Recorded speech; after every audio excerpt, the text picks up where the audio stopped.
kucheza, sio kuanguka. Na mimi nataka nimwambie nikiwa hapa, Mheshimiwa William Ruto, mimi nilikuwa mmoja wa wale walipinga finance bill kwa sababu ilikuwa inaongeza ushuru. Na wewe rais ulisema wewe ni rais wa wanyonge. Umepanda cheo, umekuwa rais wa matajiri. Mimi nikapinga.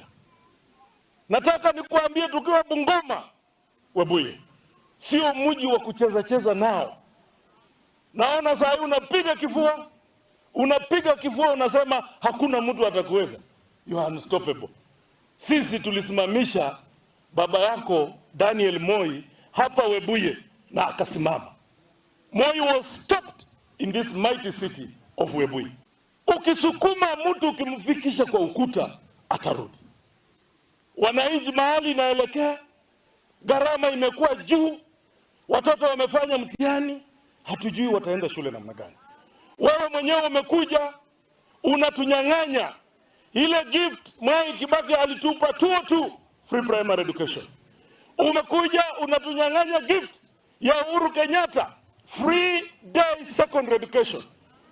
Saa hii watoto wakienda chuo kikuu hakuna masomo. Wewe umesahau.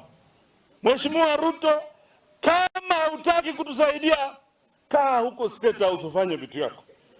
Tutakuja kusaidiwa na mtu mwingine. Sisi tutaendelea kuambia rais ukweli.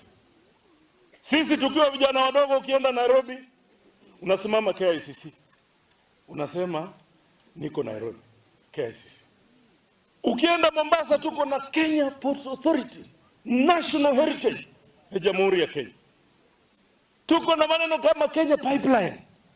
Hiyo ni heshima ya serikali kuhakikisha kwamba matapeli hawalagai watu kwa maneno ya mafuta. Hayati Jomo Kenyatta alikuwepo, akaziacha hapo hapo.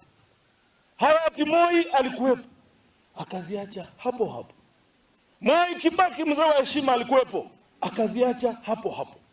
Uhuru Kenyatta alikuwepo, akaziacha hapo hapo. Wewe ni nani?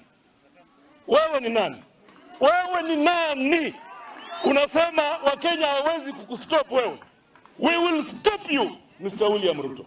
We will stop you because we are tired. We will stop.